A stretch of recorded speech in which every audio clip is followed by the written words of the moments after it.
അച്ഛാ എംബോക്കി. ഇപ്പൊ അച്ഛനെ എംബോക്കിയും പരന്നാറിയും ഒക്കെ ആയിട്ട് തോന്നും. 3 നേരം ഫുഡ് കഴിക്കാൻ തന്നെ.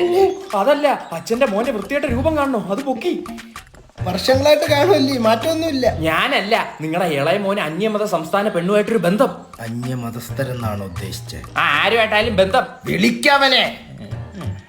എന്തോ പറയണമെന്ന് അറിഞ്ഞൂടച്ച. കടുപ്പത്തി ഒരു ചായ പറയട്ടെ. എനിക്ക് അച്ഛൻ്റെ മുഖത്തോക്കി സംസാരിക്കാൻ പറ്റുന്നില്ല.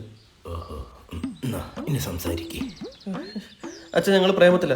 കഴിവറ മോനെ എന്ന് നാട്ടുകാരെ കൊണ്ട് പറയിക്കില്ല അച്ഛ. നീയാണോ പ്രേമിക്കുന്ന? പരകൃഷ്ണ.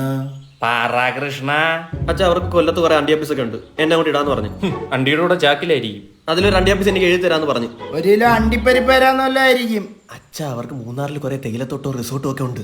ഉയരം കൂടുന്തോറും വീഴാനുള്ള സാധ്യത കൂടുവോ? അല്ല, ജീവിതത്തിന്റെ സ്വാദ് കൂടും. ഇതെല്ലാം നിനക്കുള്ള തന്നെ. ഒറ്റ മോളല്ലേ, ഒക്കെ നമുക്ക് തന്നെ. I am okay. അച്ഛ മതം മതമൊക്കെ മനുഷ്യനുണ്ടാക്കിയതാ. ഉണ്ടാക്കല്ലേ, എനിക്കിട്ടുണ്ടാക്കല്ലേ. ആരാ തന്ത? താൻ. ഞാനല്ല. ഇത്ര നല്ല ബന്ധം വേറെ കിട്ടൂടാ. എനിക്കുണ്ട് ബന്ധം. എന്തോന്ന് മലബന്ധം? 1 കിലോ അണ്ടിപ്പരിപ്പിലും 1/2 കിലോ തേയിലയിലും താനങ്ങ് വിതപ്പി. നാളെ തന്നെ പോയി ഉറപ്പിക്കാം. ഞാൻ ആരാ അച്ഛ? നീ കേരളവർമ്മ പഴശ്ശിരാജ. പോടാ. പഴശ്ശിയുടെ യുദ്ധമുറകളൊക്കെ മൂഞ്ചി. ചേട്ടൻ തേണ്ടി